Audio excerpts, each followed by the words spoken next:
Alright. Second thing is organizing emails. Ito na yung importanteng gagawin natin. Okay? Now, these are a guide in which you can use in order to organize your email. Step-by-step guide ito. Of course, pwede nyong picturean para sa ganun, mamaya babalikan na lang natin. Papakita ko siya sa inyo. Okay? So, step 1 is to assess your email needs. Ano ba yung mga types of emails na natatanggap mo o kaya ng client mo? And then, make a category that is common, like high priority, clients, project, follow-up, personal, newsletters. In my, kumbaga sa akin bilang SEO and researcher ng isang company sa Seattle, which is all about real estate marketing, then ang isa sa mga common categories na kailangan kong include dito is property management. Okay? Ibig sabihin, client namin yon as property management. We have naman client who are tenants, client who are owners or property owners. So, pwede siyang laruin sa ganon. Common categories based on the kind of business that your client is dealing with. And then, pangalawa is you have to determine the priority levels ng bawat categories na to. Have to establish which types of emails are of high priority and which can be reviewed later. Mamaya may papakita ko sa inyo na diagram para ma-simplify lahat ng mga sinasabi ko na to. Okay? Also, consider creating a high priority folder for urgent matters. And then step number 2, if you can see, creating folders and labels. Okay? Sabi niya, log into your Gmail account. Okay? Kung gusto niyo, pwede na natin gawin ngayon. Let me just adjust ko lang ito. We will go to ito. Okay. Dito muna tayo. Ayan. I think you can see my email. Alright? So, ano sabi niya dyan sa mga steps na gagawin natin? Okay, in organizing your email, I will give you now how it has to be done. So kapag na-assess mo na yung email mo, okay, ayan yung mga emails mo, okay.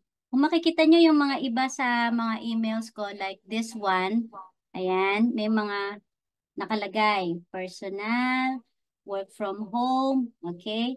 And on this side, may nakapangalan na labels. See that? Labels. Okay?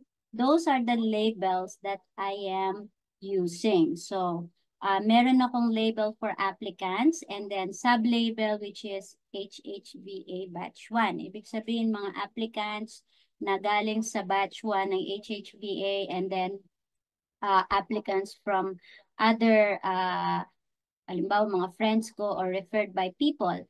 And then here I have Helping Hands VA. Okay, lahat ng email na manggagaling sa inyo, they will be under HHVA batch 2.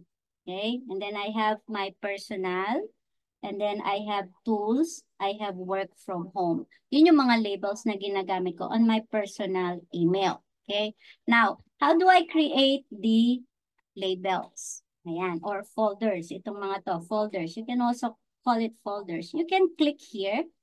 Okay? You click that plus sign there. And then lalabas, sasabihin niya, new label. Now, you can put like, ano yung, since you have already categorized or identify your common categories, say, ilalagay ko dito high priority. Ayan. And then just click create. Okay? Pag makikita mo siya, ayun siya. High priority. Kanya. And then we can create again. Okay? Create ako ng clients. Kako na lang.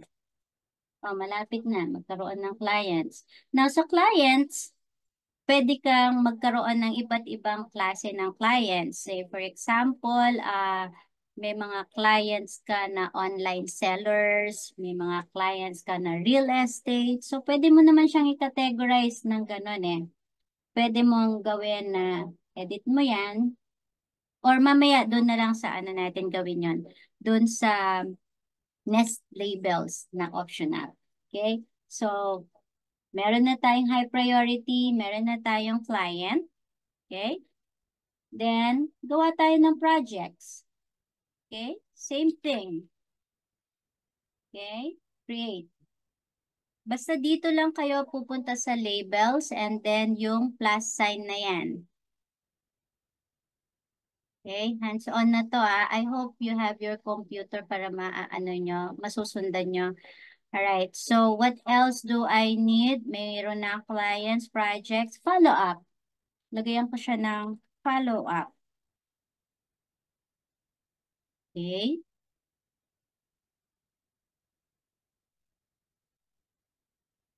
Yan.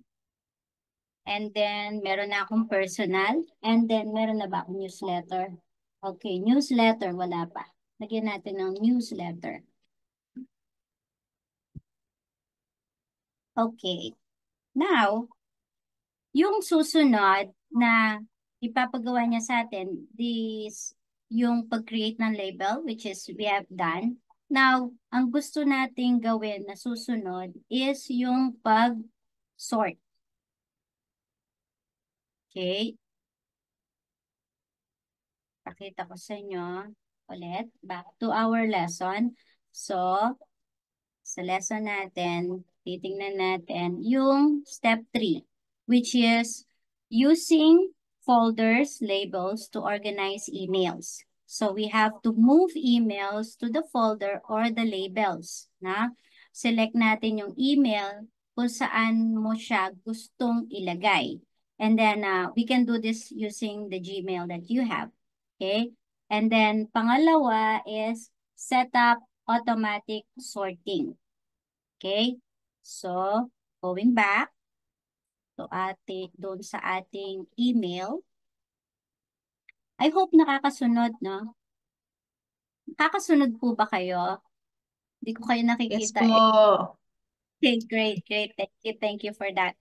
Okay. So, Yes, yes. set natin yung mga emails. Say for example, sino pa ba dito yung wala? Okay.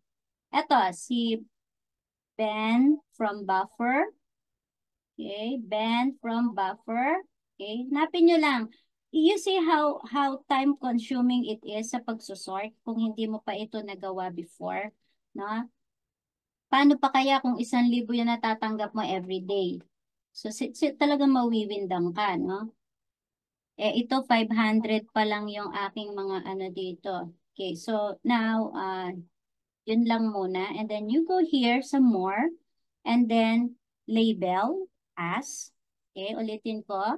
Okay, after mo siyang na-choose, kumbaga na-select yung email na gusto mong i-organize, you go to more, and then label, and then hanapin mo yung ginawa mong, ako kasi nilagay ko siya sa tools buffer. Okay, so click mo yon, alisin mo siya sa updates. Okay, and then you click, so na yun, wala. Ayun. Sorry, liitan lang natin. Okay, apply. So if you see, lahat nung kinlik ko napunta kay Tools Buffer. So kapag kinlik ko si Buffer dito, ayun, lalabas silang lahat. Okay, you see how organized it is, and then sa Zoom, lalabas lahat ng related kay Zoom. And then sa projects, wala pa ako nilagay. Sa HHBA Batch 1, wala pa, mamaya yan. Papakita ko sa inyo kung paano yung magiging impact. And then HHBA applicant, so ganyan lang. Okay, lahat ng mga HHBA Batch 1, email nila, mga projects nila, dyan ko lang nilagay. Okay, so it's easier than going to the entire inbox and then going through all of them. Although dito, makikita mo pa rin sila, pero it's better na nandito na sila naka-organize. Okay? So, what else? Set up automatic sorting. Okay? Set up natin yung automatic sorting, which is the second step sa step number 3. Okay, paano natin gagawin yan? Ito. Still following, ha? Okay. So, go to settings. Okay, dito sa gear dito. Okay, you see that? Nakikita ba o hindi? Para i-move ko lang itong aking picture. Ayan. Alright. So, you go to that gear and then select all settings. Alright? And then dito tayo sa filters and block addresses. Okay? Kung mapapansin niyo, meron na akong ginawang iba't ibang filter. One is LinkedIn, tapos Buffer, tapos Zoom, tapos GoTime, at saka Union Bank. Okay?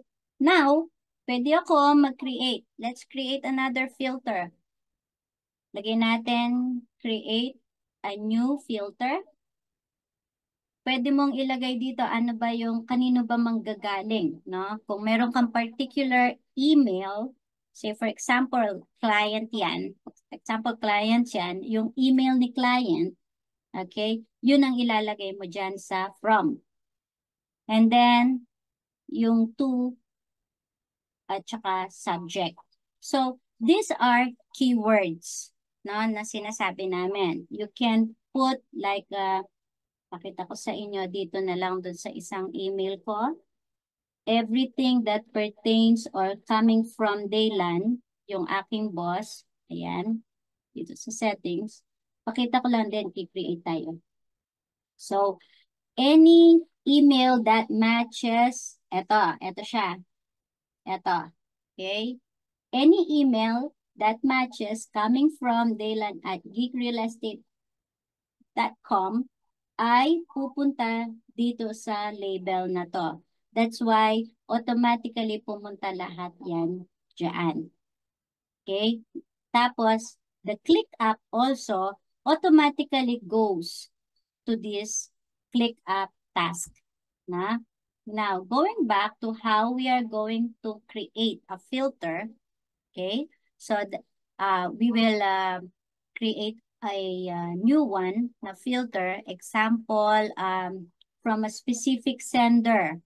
Lagay ko, Helping Hands VA. Ayan. Okay, from Helping Hands VA. So, lahat ng email na ang sender ay si Helping Hands VA 2024@gmail.com ay mapupunta dito sa filter na ilalagay ko. Okay?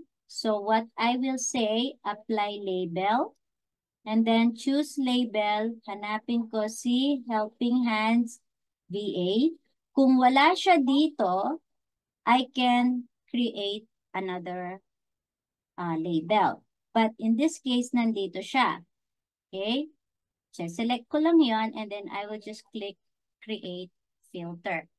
Okay. So, ayun na siya.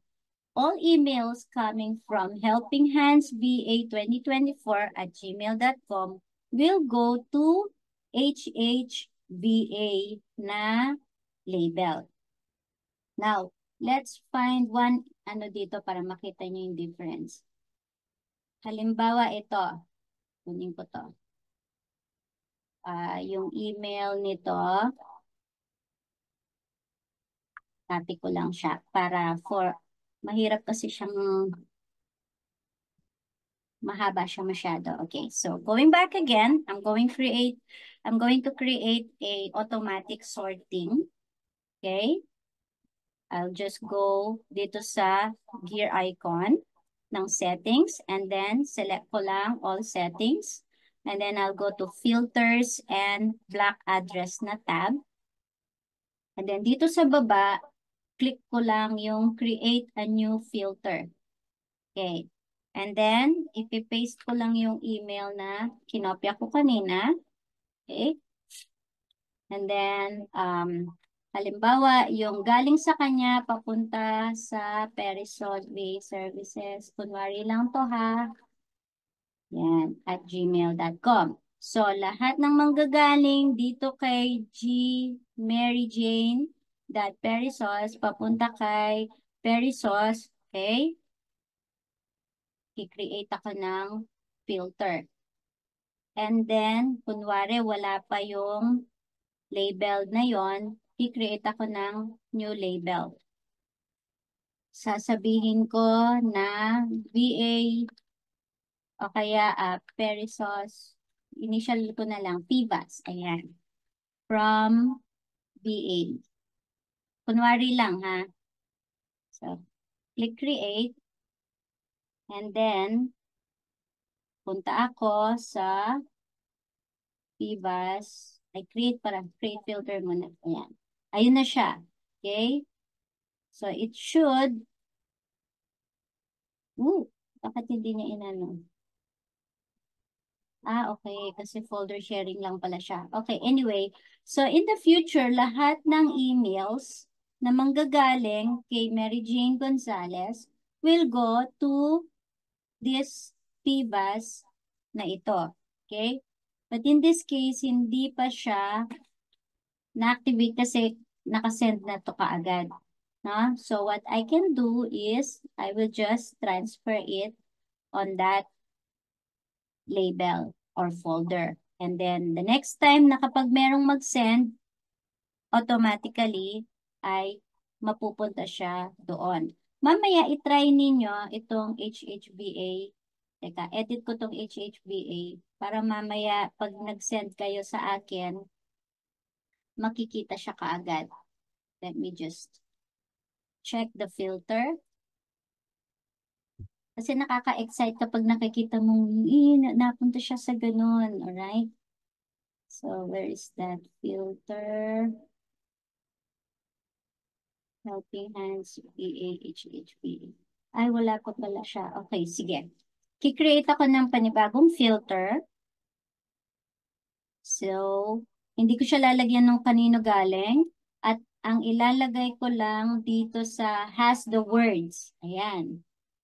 Na HHBA batch 2.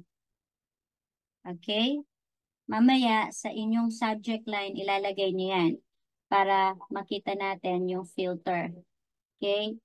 So, create tayo dito. Ipapasok natin siya sa HHBA B2. Ayan. Create filter. Please. Yep. Ano siya na, pag mag-create ng filter, mag-i-start ka dun sa may settings, di ba? Yeah. Dito sa may settings, ano na to? Ayan. Settings. Yung gear icon ng settings. And then, filters and block addresses.